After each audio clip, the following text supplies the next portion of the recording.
होगा वो किसका फंक्शन होगा, अभी मैंने बताया था एक्स वाई, इसके अंदर जेड भी होता है, पी होता है और क्यू भी होता है। तो कोई भी पार्शियल डिफरेंशियल होगी फर्स्ट ऑर्डर की, वो उसको हम शॉर्ट फॉर्म में ऐसे लिखेंगे जिसके अंदर ये सारे वेरिएबल होंगे, x variable, y variable, z variable, p और क्यू ये हमारे जीरो होंगे, ठीक है। और यदि सॉल्यूशन इसका निकाला जाए तो उसके जो फर्स्ट टेक्निक आती है सॉल्यूशन की वो आती है इसको हम मतलब इसका जो एक टाइप होता है इसको हम लाग्रांज इक्वेशन भी कहते हैं, लाग्रांजेस इक्वेशन,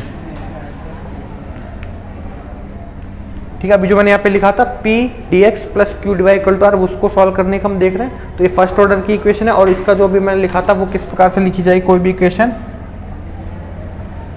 वो लिखी जाएगी P small p plus q small q equal to r, ठीक है। तो जो मैंने लिखा था P dx plus q d y equal to r, ठीक है। तो वो हमारे क्या होता है कि वो ODE के अंदर एक इक्वेशन आती है। और यदि हम पार्शियल डिफरेंशियल की बात करें तो कोई भी समीकरण जो कि किस प्रकार से लिखी गई है, capital P into small p plus capital Q into small q equal to r, यदि कोई भी समीकरण इस रूप में लिखी गई तो वो क्या इक्वेशन कहलाएगी, लाग्रांज इक्वेशन कहलाएगी, ठीक है। और अब हमको जो क्वेश्चन आएंगे तो कभी कभी क्या होता है कि एग्जाम के अंदर डायरेक्ट हमको लाग्रांज इक्वेशन दे दी जाती है इस रूप में P plus Q equal to r, लेकिन कभी क्या होता है वो डायरेक्टली हमको नहीं लिखी होती है, हमको इनडायरेक्टली लिखी होती है, इसको इस रूप में कन्वर्ट करना पड़ता है, ठीक है। जैसे इसका एग्जांपल लिख के देखता हूँ, जैसे एग्जांपल में लिखता हूँ, जैसे हमारे पास ये लिखी हुई है equation y z p plus z x q equal to x y, जैसे ये एक इक्वेशन लिखी हुई है। तो इसको तुम कैसे पहचानोगे कि ये पार्शियल डिफरेंशियल इक्वेशन है या नहीं? देखो, या तो एग्जाम में इस प्रकार से लिखी आ सकती है या फिर एग्जाम में इस प्रकार से लिखी आ जाएगी वाई जेड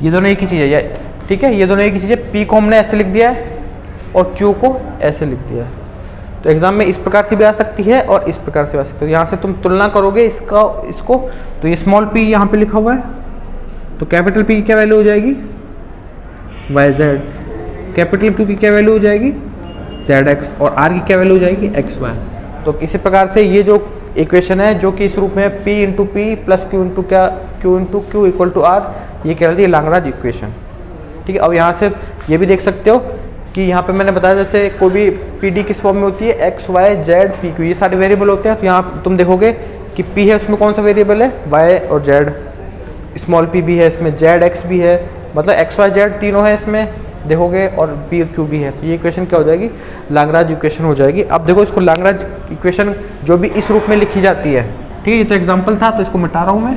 तो कोई भी लाग्रांज इक्वेशन जो कि इस रूप में है उसका सॉल्यूशन हम कैसे निकालेंगे, तो इसका सॉल्यूशन निकाला जाता है, इसका सॉल्यूशन हमेशा निकाला जाएगा, फिक्स मेथड है, इसका सॉल्यूशन है dx अपॉन p, ये कैपिटल P है ना, ये कैपिटल P है, dy upon q equal to dz upon r। तो कोई भी जो लाग्रांज इक्वेशन होगी उसको हम सॉल्व करने के लिए इस प्रकार से लिखेंगे। किसका बज रहा है फोन, मेरे बज रहा है क्या?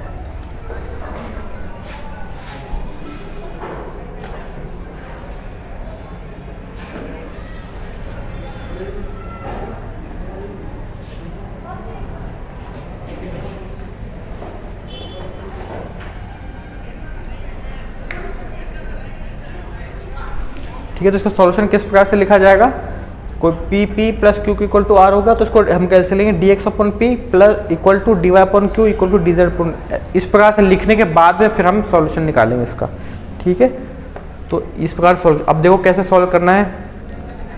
अब हम क्या करेंगे, इस प्रकार लिखने के बाद में हम क्या करेंगे कि नहीं, हमारे पास जैसे 3 समीकरण बन गई तो हम क्या करेंगे कि 2-2 समीकरणों को लेके सॉल्व करते जाएंगे। तो चलो मैं एग्जांपल से बताऊंगा कैसे सॉल्व करना है।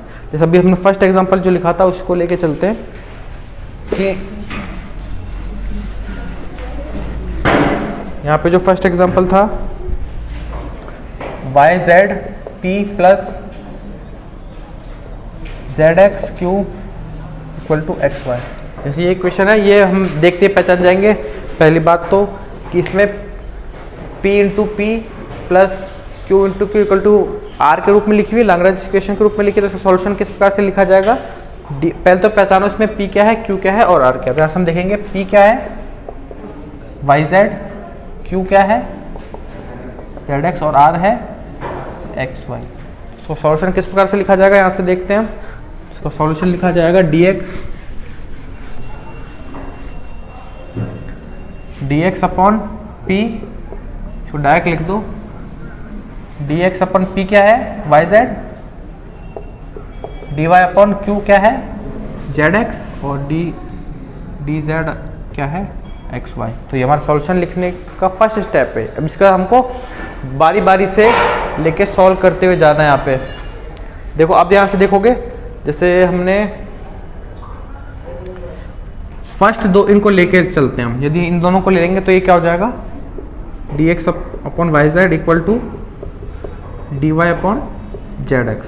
यहाँ से देखो z कॉमन आ रहा है, z कट जाएगा, z हट जाएगा तो बचेगा क्या dx upon y equal to dy upon x. तो ये क्या आ जाएगा यहाँ से x dx equal to y dy। और यहाँ से इंटीग्रेशन से सॉल्व कर दोगे तो क्या हो जाएगा x square by two equal to y square by two plus एक कॉन्स्टेंट आ जाएगा c1 एक। ठीक है, अब हमने इन दोनों को लेकर सॉल्व किया था। इसी प्रकार से यदि अब हम और क्या क्या कॉमन आ रहा है, जैसे यहाँ पे कॉमन आ रहा है, तो यदि अब हम इन दोनों को लेते हैं, इन दोनों को लेंगे तो क्या हो जाएगा dy upon z x equal to d z equal to. ठीक है, अभी क्या करोगे, इसमें क्या कॉमन आ रहा है x कॉमन आ रहा है, x हट जाएगा तो क्या बच जाएगा ये, यहाँ से हो जाएगा y dy equal to z d z, ये हो जाएगा। यहाँ से फिर इसको इंटीग्रेशन करके सॉल्व करो तो क्या हो जाएगा y square by two equal to z square by two plus एक दूसरा कांस्टेंट। तो हमको किसी ना किसी तरीके से क्या किया हमने कि दो दो इक्वेशंस को लेके हमने दोनों को सॉल्व कर लिया। सॉल्व करने के बाद क्या होगा, हमारे पास दो कांस्टेंट आ जाने चाहिए। किसी प्रकार से हम क्या करेंगे, दो कांस्टेंट लेके आ जाएंगे। तो एक कांस्टेंट ये आ गया, एक कांस्टेंट ये आ गया। तो अब दोनों कांस्टेंट की वैल्यू निकालें। तो c1 की वैल्यू क्या आ गई x square by two minus y square by two. इसी प्रकार से c2 की वैल्यू क्या आ गई y square by two z square by two, ये वैल्यू आ गई c1 और c2 की। तो हमारा सॉल्यूशन क्या हो जाएगा इस इक्वेशन का, तो इस इक्वेशन का सॉल्यूशन हो जाएगा f c1 c2 equal to 0। हमेशा यही सॉल्यूशन होता है किसी पार्शियल डिफरेंशियल इक्वेशन का। हमको क्या चाहिए, दो कांस्टेंट चाहिए होते हैं सॉल्यूशन निकालने के। तो एक कांस्टेंट है एक कांस्टेंट है, तो वहाँ से वैल्यू रख दो। तो ये क्या आ जाएगी f x1 square by two minus y square by two comma y square by two equal to 0। तो ये आ गया सॉल्यूशन इस पार्शियल डिफरेंशियल इक्वेशन का।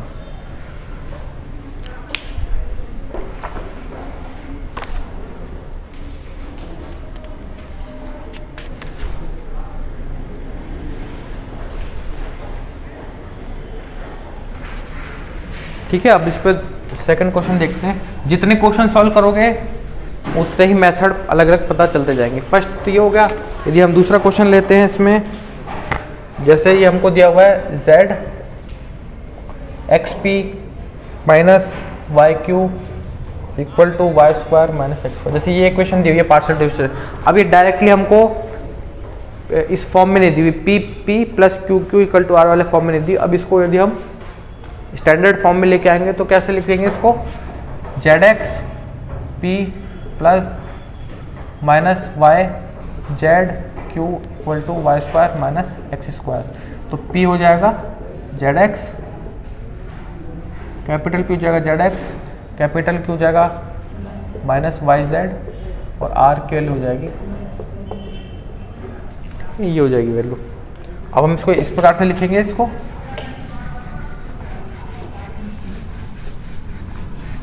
इसे सॉल्यूशन निकालने के लिए हमको क्या चाहिए, दो कांस्टेंट चाहिए जिससे हम इसको सॉल्यूशन लिख सकते हैं। तो अब हम दो कांस्टेंट केवल निकालेंगे तो क्या हो जाएगा, first d x upon z x equal to d y upon minus y z और डी जेड अपॉन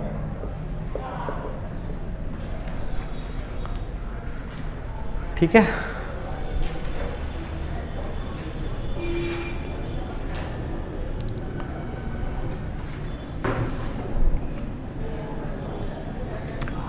ठीक है, तो हमको देखो, अब मैंने क्या था कि हमको किसी तरीके से क्या दो कांस्टेंट निकालने हैं।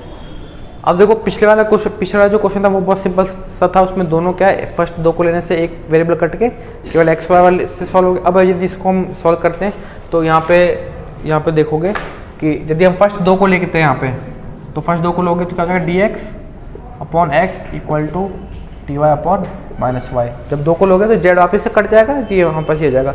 यहाँ पे वेरिएबल क्या है, इंटीग्रेशन की वेरिएबल क्या है, डी एक्स और डी वाई। तो हमको क्या करना होता है, इंटीग्रेशन निकालने के लिए जो भी डी एक्स और जो भी इंटीग्रेशन के वेरिएबल होते हैं, ओनली यदि वो ही वेरिएबल है हमारे पास तो इंटीग्रेशन हम सॉल्व कर सकते हैं। यहाँ पे देखो डी एक्स और डी वाई वेरिएबल है और हमारे पास एक्स और वाई है, तो ये आसानी से सॉल्व हो सकता है। तो इसको सॉल्व करोगे तो क्या हो जाएगा, ये हो जाएगा इसका, तो log x equal to minus log y plus constant को लॉग सी नाम दे दो, ये हो जाएगा log x y equal to log c, इसको सी वन नाम दे दो, लॉग सी वन। तो यहाँ से एक्स वाई की वैल्यू क्या आ जाएगी, एक कांस्टेंट की वैल्यू क्या आ गई हमारे पास, एक्स वाई। तो एक सॉल्यूशन यहाँ से एक कांस्टेंट की वैल्यू निकल गई हमारे पास। तो ठीक है, तो हमारा सॉल्यूशन हमको याद रखना है, सॉल्यूशन किस प्रकार से होता है, C1, C2 इक्वल टू ये होता है सॉल्यूशन। तो यहाँ पे हमको C1 C2 चाहिए, तो C1 तो हमारे पास निकल गया। अब हमको किसी तरीके से क्या करना पड़ेगा, C2 को निकालना पड़ेगा। तो अगर हम इन दोनों, अब जैसे एक इक्वेशन का तो सॉल्यूशन निकाल लिया, यदि हम अब इस बार इन दोनों को लेते हैं, इस बार इन दोनों को लेंगे तो हम देखेंगे कि हमारे इंटीग्रेशन के वेरिएबल है y और z। तो हमारे पास क्या होनी चाहिए, ओनली y और z होनी चाहिए। लेकिन यहाँ पे हम देखते हैं, यहाँ पे तो y z है, लेकिन यहाँ पे क्या है, x हमको प्रॉब्लम करेगा, तो हम यहाँ से सॉल्यूशन नहीं निकाल सकते। तो इसको सॉल्व करने के लिए देखो एक चीज़ होती है, इसको एक ट्रिक कह लो, या फिर मतलब हमको किसी ना किसी तरीके से हम क्या करें कि जो नीचे तीनों लिखे हुए हैं इनको किसी तरीके से हमको या तो जोड़े या किसी संख्या से गुणा करके जोड़े, जिससे क्या हो जाए कि नीचे इनका एडिशन क्या हो जाना चाहिए, 0 हो जाना चाहिए। तो इसको हम कैसे कर सकते हैं कि यदि हम जैसे ZX है, क्या है कि जो तीनों लिखे हुए हैं, एक तो लिखा हुआ है ZX, एक क्या है माइनस वाई जेड, और एक क्या है y square minus x square. तो हम इन तीनों के अंदर ऐसा क्या ऑपरेशन लगाएं जिससे कि इन तीनों का योग 0 हो जाए। तो यदि हम देखते हैं कि यदि फर्स्ट वाले को तो हम क्या करते हैं, जेड से भाग देते हैं। क्या करते हैं, फर्स्ट वाले को, मतलब यहाँ देखो, यहाँ से देखो, यदि इस फर्स्ट वाले में जो कि लिखा हुआ है d x by z x equal to d Y,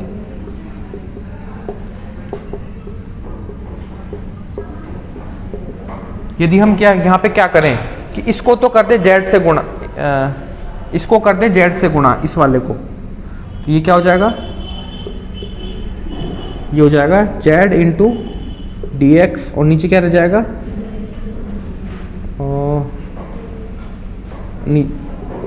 ऐसे कर दें, नहीं ऐसे मत करो, जेड से गुणा मत करो। यदि हम क्या करते हैं जेड से भाग देते हैं इसको, तो क्या हो जाएगा, d x upon z divided by z x upon Z. हमने क्या किया, ऊपर नीचे जेड से भाग दिया। इससे क्या फायदा होगा हमको, नीचे क्या रह जाएगा, नीचे रह जाएगा एक्स। ओके, अब यदि इसके अंदर हम क्या करते हैं, वाई से भाग देते हैं, नहीं इसमें भी हम क्या करते हैं जेड से भाग देते हैं, इसको ऐसे लिख देंगे डी वाई अपॉन जेड, तो ये क्या हो जाएगा माइनस, और ये क्या हो जाएगा,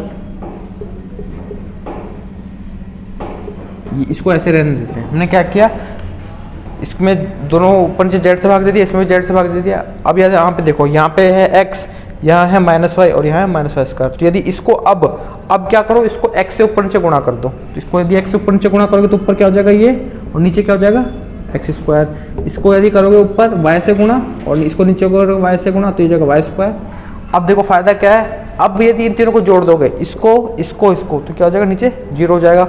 एक्स स्क्वायर से ये माइनस एक्स स्क्वायर कट जाएगा, वाई स्क्वायर से ये क्या कट जाएगा, माइनस वाई स्क्वायर कट जाएगा, तो नीचे क्या हो जाएगा 0। तो इसको हम क्या लिख सकते हैं, अब अब तीनों को जोड़ देंगे तो क्या हो जाएगा, ऊपर रह जाएगा x upon z d x equal to नहीं प्लस, अब तीनों को जोड़ दो y d y upon z plus d z divided by नीचे इसका एडिशन 0।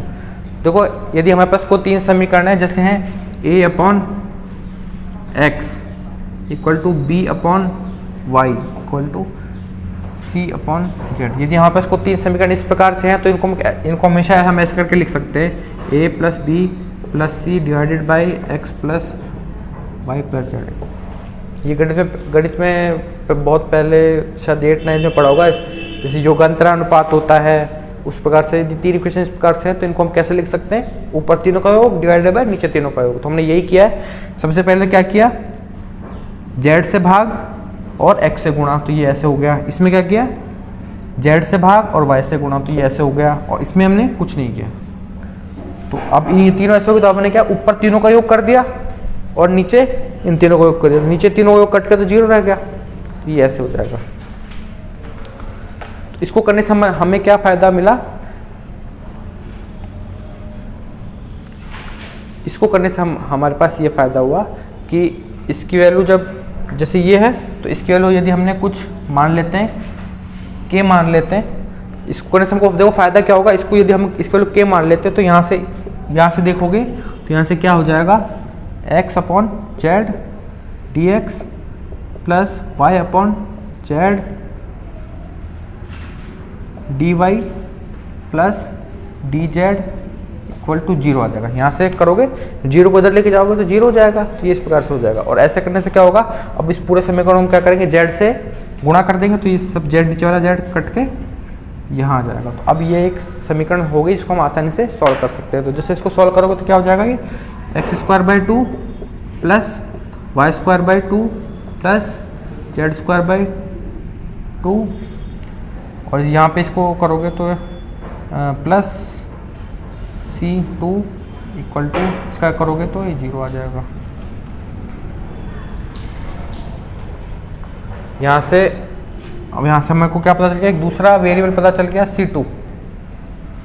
इस यहाँ वाले समीकरण तो फर्स्ट वेरिएबल आ गया और इससे आ गया दूसरा वेरिएबल C2। तो यहाँ से मान रख सकते हैं, यहाँ से रख देना मान C1 का जो क्या निकल के आया xy, और यहाँ से मान क्या निकल के आएगा। भले इसको यहाँ पे इसको ऐसे भी कर सकते हो, डायरेक्ट से -C2 हो जाएगा और C2 को नया वेरिएबल हो जाएगा। तो एक तरह से ये कांस्टेंट ये C2 कांस्टेंट में तुम कैसे मल्टीप्लाई कर सकते हो, दूसरा वेरिएबल क्या आ जाएगा x।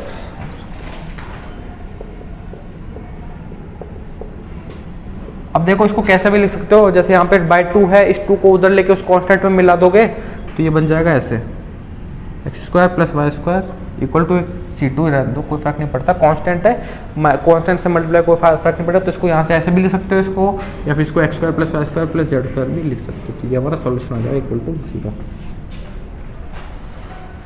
तो हमारा मेन क्या होता है कि हमको किसी ना किसी प्रकार से 2 कांस्टेंट निकालने पड़ते हैं।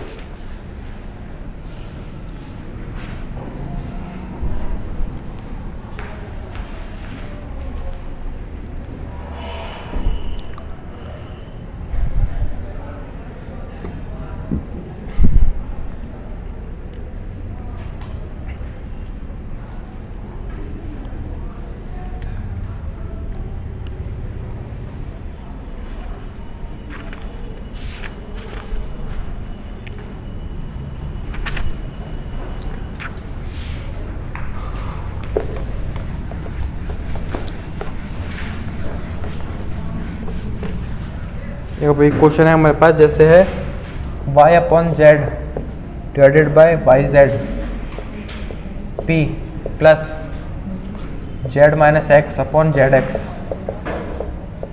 Q equal to x minus y upon x. ये दिया हुआ है, ये लैग्रेंज समीकरण दी हुई है, इसको सॉल्व करना है। तो यहाँ से तुलना करोगे तो कैपिटल P का मान ये आ जाएगा, कैपिटल Q का मान ये आ जाएगा और R का मान ये आ जाएगा।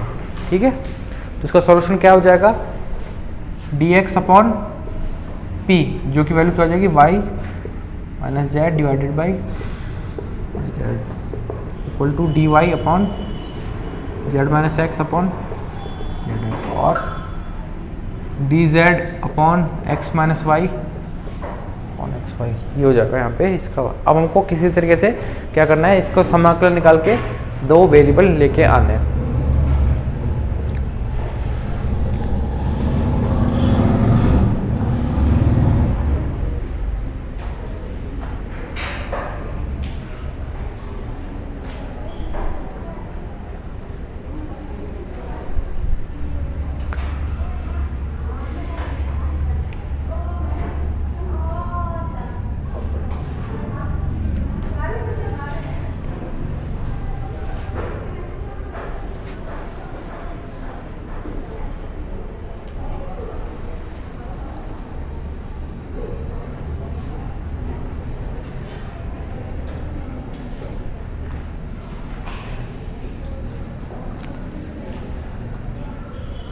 ठीक है, अब देखो उसको कैसे सॉल्व करेंगे। तो जितने क्वेश्चन इसमें सॉल्व करोगे ना उतने ही मेथड निकलते हुए आ जाएंगे। तो यहाँ से देखो हम सॉल्व करेंगे तो हमको किसी तरीके से क्या चाहिए कि यदि हम किसी जैसे इस टाइप से या तो एडिशन करें, योग करें, या फिर नीचे किसी संख्या से ऐसे गुणा करें कि इनका एडिशन 0 आ जाए। तो इसमें देखो हम क्या कर सकते हैं कि यदि हम यहाँ पे देखते हैं, यहाँ पे क्या है वाई जेड, यहाँ पे क्या है जेड एक्स और यहाँ पे क्या है एक्स वाई। तो यदि इसको यदि हम एक्स वाई जेड बनाना है, इसको क्या बनाना है एक्स वाई जेड, तो यहाँ पे क्या किस चीज़ की कमी है, एक्स की। इसको एक्स वाई जेड बनाना है तो यहाँ पे वाई की कमी है और यहाँ पे जेड की कमी है। तो इसको यदि हम ऐसे करें एक्स की कमी, तो एक्स से हम ऊपर से मल्टीप्लाई करा दें, यहाँ पे क्या कर दें वाई से और यहाँ पे किससे गुणा कर दें जेड से। इससे क्या फ़ायदा होगा कि हमारे पास एक ऐसा पद आ जाएगा जो सब में कॉमन है तो वो कट जाएगा यहाँ से। तो हमारे पास बचेगा क्या, ये हट जाएगा एक्स वाई जेड नीचे से। तो इसको हम सिंप्लीफाई करके इस प्रकार लिख सकते हैं। ठीक है, अब यदि हम यहाँ पे इन दोनों टर्म्स को लेते हैं, यदि इन दोनों पदों को लेंगे तो यहाँ देखते हैं कि यदि dx और dy वाले समीकरण में हम पद लेते हैं तो हमारे पास वेरिएबल ओनली x या y होने चाहिए सॉल्व करने के लिए। लेकिन यहाँ देखेंगे तो यहाँ वेरिएबल हमारे पास x और z है, यहाँ पे भी x और z है। इसी प्रकार से इन दोनों को लेंगे तो हमको सिंपल तरीके से इंटीग्रेशन नहीं हो सकता, तो हमको थोड़ा इसको किसी संख्या से ऐसे गुणा करना पड़ेगा जिससे क्या हो जाए, ये हो जाए। तो अब देखो यहाँ से इसको यदि खोल के लिखो तो ये क्या हो जाएगा dx upon x y minus x z, ये क्या हो जाएगा dy upon y z minus y x, और ये क्या हो जाएगा d z upon x z minus z. ठीक है, अब देखो यहाँ पे है एक्स वाई, ठीक है, यहाँ है एक्स वाई और यहाँ पे क्या है माइनस एक्स वाई, यहाँ पे है एक्स जेड और यहाँ एक्स जेड है माइनस में, यहाँ एक्स जेड क्या है प्लस में। इसी प्रकार से वाई जेड है, यहाँ वाई जेड माइनस में। तो यदि क्या करो कि यदि इन तीनों को आपस में ऐसे ही जोड़ दो, यदि ये वाला फॉर्मूला जो मैंने बताया था इससे वापस तीनों को ऐसे जोड़ दोगे तो इसकी वैल्यू क्या हो जाएगी, इसकी वैल्यू हो जाएगी dx plus dy plus dz। ठीक है, अब इन दोनों को जोड़ोगे तो एक्स वाई से ये एक्स वाई कैंसिल हो जाएगा, एक्स जेड से ये एक्स जेड कैंसिल हो जाएगा और ये वाई जेड से ये वाई जेड का, तो नीचे क्या आ जाएगा 0 आ जाएगा। इसी प्रकार से इसको अब इसको मान लो के, इसको के मानोगे तो यहाँ से आ जाएगा dx plus dy plus dz की वैल्यू क्या आ जाएगी 0। ठीक है, तो अब यहाँ से सॉल्व कर सकते हो आसानी से इंटीग्रेशन करके, तो ये वैल्यू क्या आ जाएगी x plus y plus z equal to C1। एक समीकरण आगे एक कॉन्स्टेंट हमको निकल गया। ठीक है, अब यदि हमको वापस एक दूसरा समीकरण निकालना है तो उसके लिए क्या कर सकते हो, अब यहां से देखो, यदि हम क्या करें इसमें x का भाग दे दे दोनों साइड तो क्या हो जाएगा ये dx अपॉन एक्स और नीचे क्या रह जाएगा y माइनस जेड। इसमें क्या करो y का ऊपर नीचे भाग दे दो तो ये क्या हो जाएगा divided by Z minus x, और इसमें यदि जेड का ऊपर नीचे भाग दे दो तो ये क्या हो जाएगा x माइनस वाई। अब नीचे देखो इसमें यहाँ प्लस वाई है या माइनस वाई है, यहाँ जेड है या माइनस जेड है, यहाँ माइनस एक्स एक्स है। तो मतलब आप क्या कर सकते हो, यदि वापस इन तीनों को जोड़ दोगे तो क्या हो जाएगा, वापस इन तीनों को जोड़ने पे क्या हो जाएगा, d x upon x plus d y upon y plus d z upon z divided by 0। ये फिर से 0 हो गया। तो यहाँ पे देखो वेरिएबल बहुत सिंपल सा इंटीग्रेशन बन गया। तो इसके वैल्यू यहाँ से क्या हो जाएगी, d x upon x equal to d y upon y equal to d z upon z equal to 0। तो यहाँ से इसका यहाँ से क्या कर सकते हो, इसको समाकलन कर सकते हो। तो ये आ जाएगा log x plus log y plus log z equal to log C2। तो ये क्या आ जाएगा, x y z equal to C2। तो एक C2 ये आ गया और एक C1 ये आ गया। तो सॉल्यूशन क्या हो जाएगा, f x y z comma x plus y plus z equal to 0। ये आ जाएगा इसका सॉल्यूशन। तो हमको किसी तरीके से क्या करना होता है, यदि हमारा इंटीग्रेशन आसानी से सॉल्व ना हो तो हमको क्या करना है, नीचे हमको या तो किसी संख्या से ऐसे गुणा करो कि हमको दिख जाए कि उनका एडिशन 0 है। यहाँ पे हमको यदि इसको इस प्रकार से ले लेते हैं तो हमको यहाँ पे आसानी से दिख रहा है कि हमको किसी भी संख्या को किसी भी पद को किसी भी संख्या से गुणा करने की जरूरत नहीं है, डायरेक्ट इनका योग 0 हो रहा है। तो यहाँ से आसानी से 1 निकल गया। अब दूसरा भी हमको निकालना है। दूसरे के लिए क्या करना देखा हमने थोड़ा सा कि यदि इसको हम x से ऊपर नीचे भाग दे दें तो नीचे ऐसा हो जाएगा, इसको y से ऊपर नीचे भाग दे तो ऐसा हो जाएगा और इसके यहाँ पे ऐसा हो जाएगा। और नीचे यहाँ पे आसानी से इन तीनों का 0 आ रहा है। तो यहाँ से दूसरा एक समीकरण ये मिल गया और एक समीकरण ये मिल गया। तो यहाँ से हमारे पास 2 समीकरण मिलने से 2 कांस्टेंट की वैल्यू आ गई और यहाँ से हमारा क्वेश्चन सॉल्व हो गया।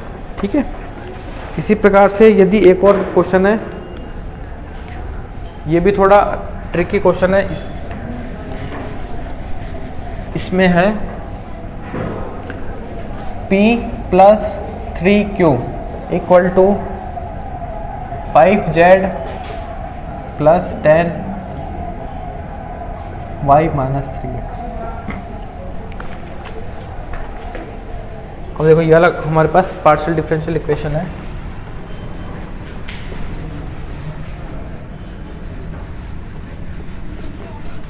ये PD को देखोगे तो यहाँ पे देखने से देखो तुम्हें PQR क्या हो जाएंगे, P की वैल्यू क्या हो जाएगी, यहाँ पे कैपिटल P की वैल्यू क्या हो जाएगी, इसका गुणा क्या है 1, कैपिटल P1, कैपिटल Q क्या हो जाएगा 3 और R की वैल्यू क्या हो जाएगी 5z plus 10 y minus 3x ये हो जाएगी। अब यहाँ पे देखो 10 दिख के थोड़ा ऐसा होगा कि इसका कैसे सॉल्यूशन किया जाएगा, लेकिन यदि हम इसको सॉल्यूशन लिखते हैं, इक्वेशन लिखते हैं, तो ये क्या इक्वेशन हो जाएगी, dx upon 1 equal to dy upon 3 equal to dz upon 5z plus 10 y minus 3x। ठीक है, सबसे पहले कुछ नहीं करना, सबसे पहले इतना लिख के रखो। इतना लिखोगे तब आगे पता चल जाएगा अपने आप, क्वेश्चन सॉल्व करोगे तो कैसे हमको करना है। तो यहाँ से हमको एक चीज़ तो ये तो पता है कि जब इन दोनों को लेके सॉल्व करें तो यहाँ पे कोई भी वेरिएबल नहीं है, तो फर्स्ट 2 इक्वेशन को लेके सॉल्व करने पे हम आसानी से इन दोनों को सॉल्व कर पाएंगे। तो यहाँ से इन दोनों को लेके चलेंगे तो यहाँ से क्या हो जाएगा, यहाँ से हो जाएगा सिंपल सा इंटीग्रेशन बन जाएगा। तो हो जाएगा x equal to y upon 3 plus C1। ठीक है, एक तो हमारा बहुत आसानी से सॉल्व हो गया एक इक्वेशन, तो सिंपल सा इंटीग्रेशन करके। तो यहाँ से इंटीग्रेशन सॉल्व किया, तो यहाँ से इसको और कैसे लिख सकते हो, इसको ऐसे लिख सकते हो 3x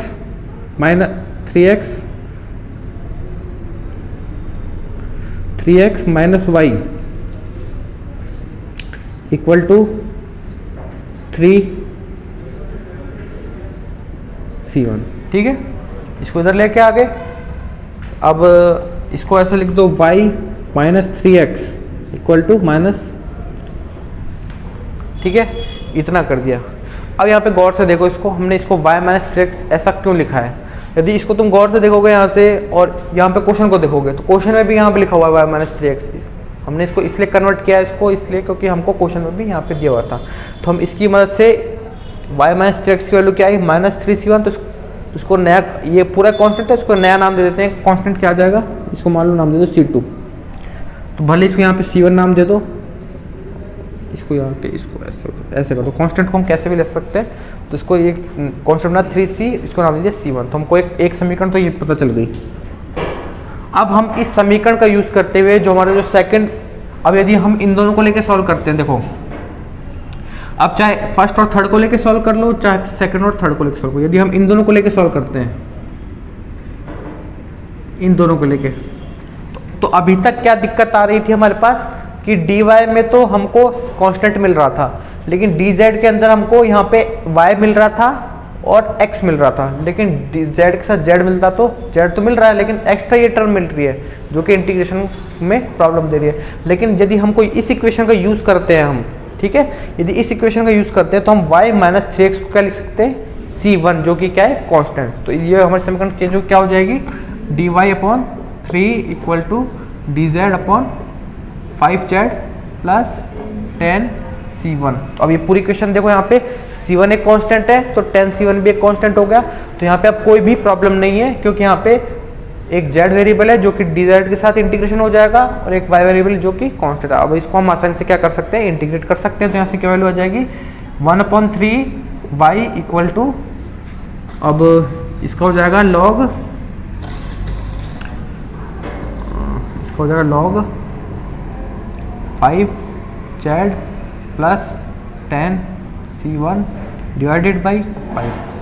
1/z का इंटीग्रेशन होता है log, तो उसको हो गया log 5z प्लस 10c1, और z का गुणांक 5 है तो 5 से डिवाइड कर दिया, और ये प्लस c2।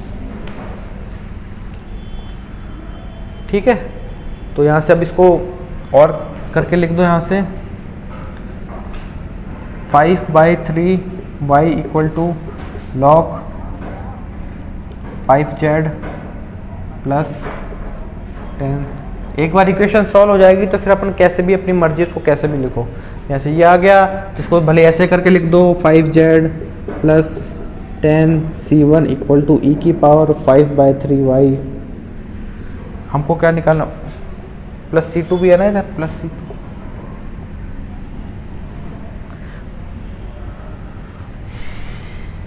अब तुम कैसे लिख दो, ऐसे मत लिखो, चाहे इसको लॉग इंटीग्रेशन करके इसको ऐसे लिख दो, प्लस log c2 लिख दो। तो इससे क्या हो जाएगा, c2 भी एक कांस्टेंट है, log c2 भी एक कांस्टेंट है, तो हमको कैसे भी लिख सकते हैं। यहाँ से क्या वैल्यू आ जाएगी,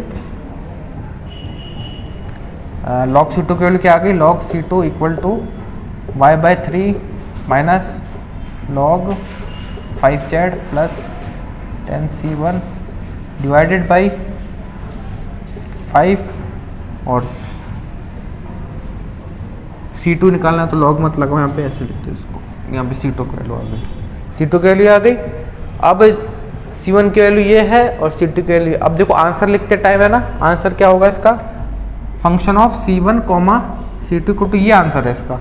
यहाँ पे लिखोगे c1 की वैल्यू क्या है, y माइनस 3x कॉमा, और जब c2 का मान लिखोगे यहाँ पे, तो ये याद रखना c2 का मान लिखोगे तो यहाँ पे c2 अभी किसके पदों में दिया हुआ है, c1 के पदों में दिया है। आंसर लिखते टाइम क्या करना, c1 को लिख देना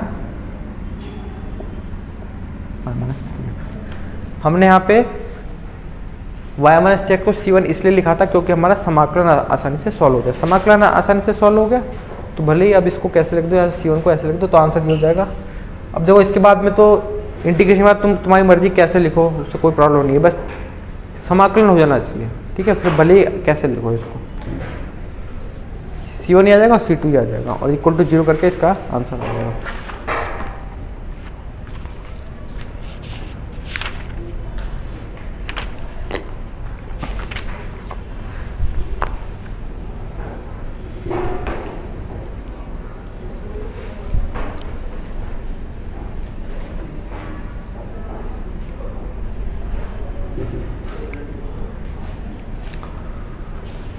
ठीक है, अब एक क्वेश्चन और है, लास्ट क्वेश्चन देखते हैं। इस पर जितने क्वेश्चन करोगे उतने ही ट्रिक्स पता चलती जाएंगी। इसमें कोई थ्योरी नहीं है, जो मैंने बता दिया कि यहाँ पे जिस प्रकार से करना है वो स्टेप्स फॉलो करके क्वेश्चन हो जाएगा। अब हमारे पास एक क्वेश्चन और है, cos x plus y into small p plus q sin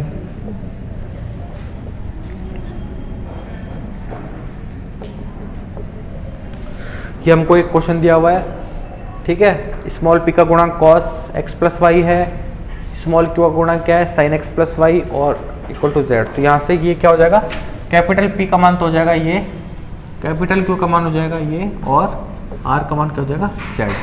यहाँ से इसका सॉल्यूशन क्या हो जाएगा, d x upon cos x plus y d y upon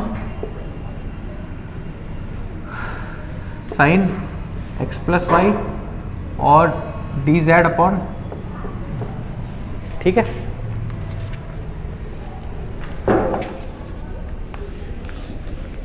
अब देखो इसमें तो जिसको जितना इंटीग्रेशन सॉल्व करना आएगा, इंटीग्रेशन की जितनी टेक्निक्स पता होंगी ना, उस हिसाब से ही ज़्यादा फायदेमंद रहेगा। तो यदि देखो अब हम इन दो को ले लें, स्टार्टिंग में इन दो को ले लें, तो इनकी दो में से इंटीग्रेशन सॉल्व कैसे कर सकते हैं हम। यदि इन दोनों को ले लें तो हम फर्स्ट इन दोनों को ले लें तो क्या हो गया, डी एक्स अपॉन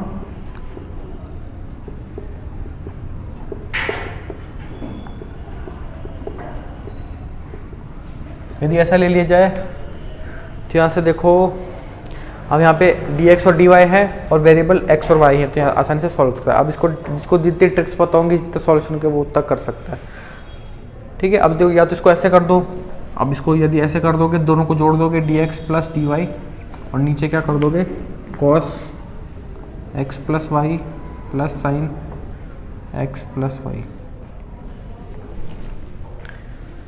ऐसे कर दोगे। अब इसको ऐसे करने से फ़ायदा क्या है, यहाँ पे हमारा वेरिएबल है dx, यहाँ वेरिएबल है x प्लस वाई, यहाँ भी वेरिएबल है x प्लस वाई, और x प्लस वाई का डिफरेंशिएशन क्या होगा, dx प्लस dy, वो ऊपर ही हमको मिल रहा है। तो इसको ऐसा करने से फ़ायदा क्या होगा कि यदि अब यहाँ पे हम क्या करें, x प्लस वाई को मान लें एक नया वेरिएबल u, तो इससे फ़ायदा क्या होगा, ये हो जाएगा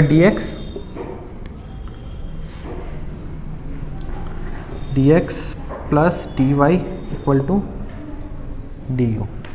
इससे क्या होगा, ये कन्वर्ट हो जाएगा और ये हो जाएगा du divided by sine u plus cos u।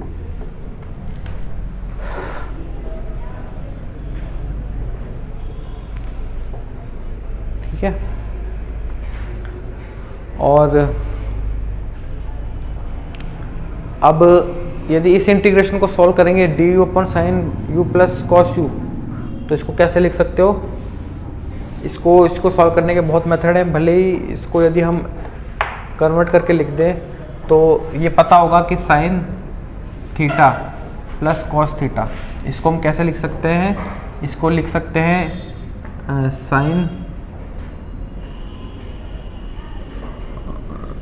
इसको हम लिख सकते हैं sine theta into cos pi by 4 plus cos theta into sine pi by 4। ये स्टैंडर्ड टेक्निक थी इंटीग्रेशन की। इसमें हम क्या करते थे, साइन प्लस कॉस को ऐसे लिख सकते हैं, जिससे क्या होगा कि कॉस पाई बाय 4 के वैल्यू 1/√2, साइन पाई बाय 4 के वैल्यू 1/√2, तो ये √2 से √2 कट के ये वापस ही आ जाएगा। तो स्टैंडर्ड ट्रिक थी। इसको अब ऐसा लिखने से क्या फ़ायदा हुआ, इसको हम लिख सकते हैं √2 sine theta plus pi by 4। तो ऐसे इसको क्या लिखा जा सकता है, du upon √2 sine u plus pi by 4। इससे क्या होगा कि यहाँ पे दो वेरिएबल थे साइन और कॉस, यहाँ पे अब ओनली वन वेरिएबल रह गया साइन।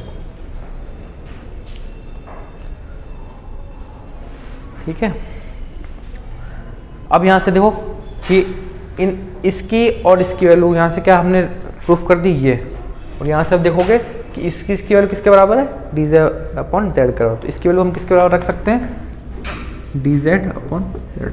तो यहाँ से आप देखोगे यहाँ पे एक वेरिएबल है u और नीचे एक वेरिएबल है u, यहाँ पे एक वेरिएबल z, नीचे एक वेरिएबल z। तो आसानी से क्या हो सकता है, इसका इंटीग्रेशन हो सकता है। तो इसको लिख दोगे तो जाएगा 1/√2 साइन का होगा cosec u plus pi by 4 और ये हो जाएगा dz अपॉन z। ठीक है। अब इसका इंटीग्रेशन कर दोगे दोनों साइड, अब उसका इंटीग्रेशन कर दोगे दोनों साइड, तो ये वाली वैल्यू हो जाएगी कोसेक का फॉर्मूला, कोसेक का इंटीग्रेशन मेरे को याद नहीं है, लेकिन इसका फॉर्मूला होता है log 10, देखो कोसेक थीटा, इसका फॉर्मूला होता है कॉसेक थीटा डी थीटा का फॉर्मूला होता है log 10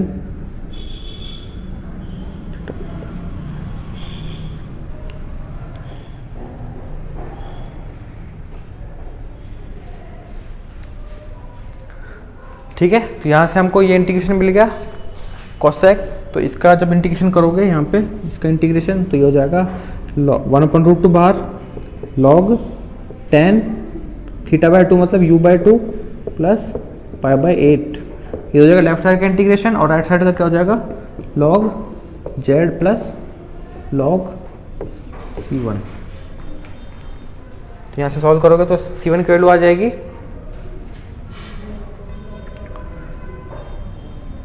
c1 की वैल्यू आ जाएगी log, अब तो इंटीग्रेशन हो गया, आप कैसे ही कर दो इसको, तो इसको लिख दोगे log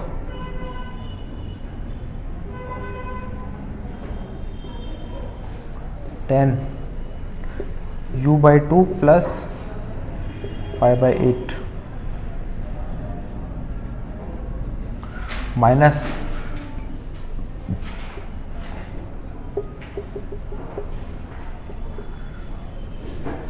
ठीक है। तो ये तो आगे C2 की वैल्यू log C2 की वैल्यू, सॉरी log C1, पहला वेरिएबल है C1। तो यहाँ से हमारे पास क्या हुआ, यहाँ से एक कांस्टेंट हमको पता चल गया। ठीक है, अब हम क्या करेंगे, दूसरा कांस्टेंट के लिए कैसे करेंगे, इसी समीकरण का यूज करते हुए हम आगे बढ़ेंगे। देखो जिस प्रकार से हमने, अब देखो यहाँ पे u है ना, यहाँ पे u मत छोड़ना, u को हमने क्या माना x प्लस वाई, तो यहाँ पे x प्लस वाई रख देना। जैसे log c1 प्लस, अब हम जैसे क्या करेंगे सेकंड कांस्टेंट के लिए क्या करेंगे,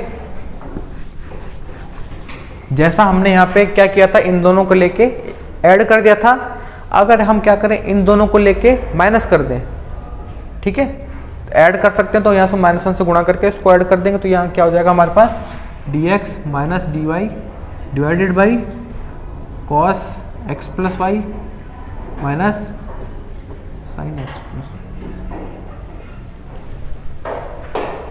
मतलब इन दोनों की वैल्यू ये तो थी और इन दोनों की वैल्यू हमने ये भी रख दी है, तो मतलब इसकी वैल्यू इसके बराबर भी है, इसकी वैल्यू इसके बराबर भी है, इनकी वैल्यू इसके बराबर भी है, और ये सब बराबर है आपस में। तो इसकी वैल्यू को हम किसके बाद रख सकते हैं, उसके बाद, तो ये क्या हो जाएगा dx minus dx plus dy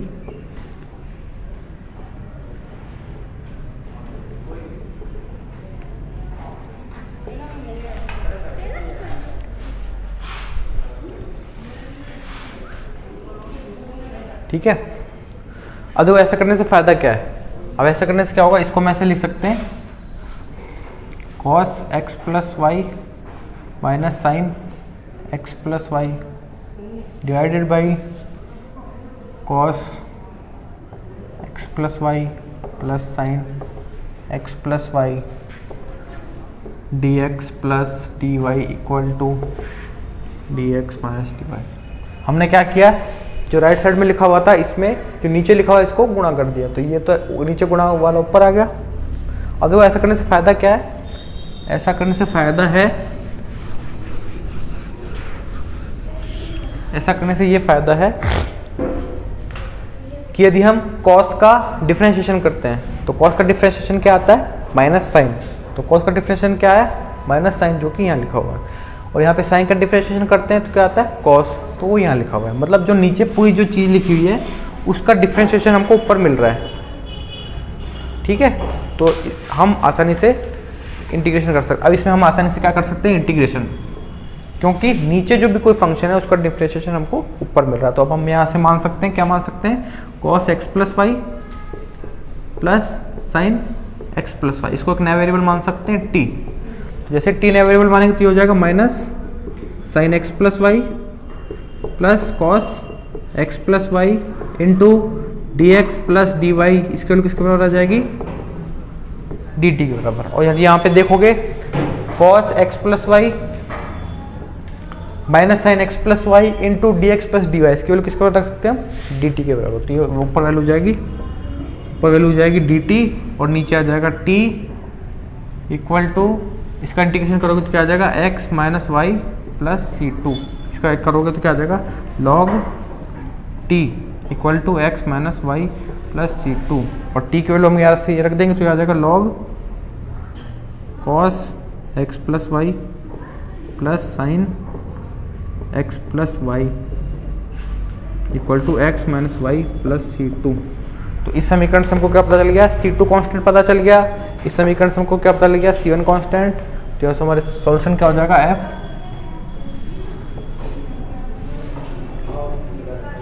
देखो बस सॉल्व करने का जो मेथड है वो यहाँ तक है, बस यहाँ तक है। इसको लिखने के बाद तो जिसको जितनी अच्छी कैलकुलेशन आती है, जितना अच्छा इंटीग्रेशन निकाल सकता है वो कर लेगा, ठीक है। तो यहाँ तक लिखना है, उसके बाद तो तुम्हें बस ये देखना है। यहाँ पे बस हमने ये अप्लाई किया है कि हमने यहाँ तक जैसे पहुँचे थे, तो यहाँ तक पहुँचने बाद हमने देखा कि यदि हम इनको एडिशन कर दे तो हमें बस ये आ जाएगा, और आसानी से फिर इन दोनों को हम यू करके जोड़ के एक नया फंक्शन बना के कर सकते हैं। और दूसरे के लिए हमने क्या किया, इसको माइनस भी कर सकते हैं, तो माइनस से दोनों बराबर हो गए। इसको ऐसे करके इसका डिफ्रेंशिएशन हमको ऊपर मिल गया, तो नीचे वाले को टी मान के हमने सॉल्व कर दिया, ठीक है। तो ये हमारा हो गया, तो इसका सॉल्यूशन ऐसे लिख दिया जाएगा, ठीक है। तो ये जो हमने देखा है कि लाग्रांज इक्वेशन को हम कैसे सॉल्व करेंगे, और कल हम देखेंगे कि लाग्रांज इक्वेशन को सॉल्व तो करना है, इसके साथ हमको कुछ बाउंड्री वैल्यू भी दी होंगी। अभी तो क्या हमारे पास C1 और C2 है, हम कांस्टेंट में ही सॉल्यूशन रखना पड़ेगा। लेकिन जैसे इंटीग्रेशन में होता है कि लिमिट दे दी होती है 1 से 2, 2 से 3, तो उसमें क्या कांस्टेंट नहीं आता। तो इस प्रकार हमको कुछ कंडीशन भी दी होंगी, तो वो हम देखेंगे। किसी सरफेस के लिए हमको दिया होगा सरफेस निकालनी है, तो यहाँ तक कांस्टेंट का देखा, कल हम देखेंगे इसमें। और लिमिट्स दे दी होंगी, कोई फंक्शन पूछा जाएगा तो वहाँ पे फंक्शन की वैल्यू दे दी जाएगी, जिससे क्या होगा कांस्टेंट की वैल्यू आएगी नहीं, डायरेक्ट हमारे पास फंक्शन की वैल्यू आ जाएगी, ठीक है। Integral surface passing through a given curve.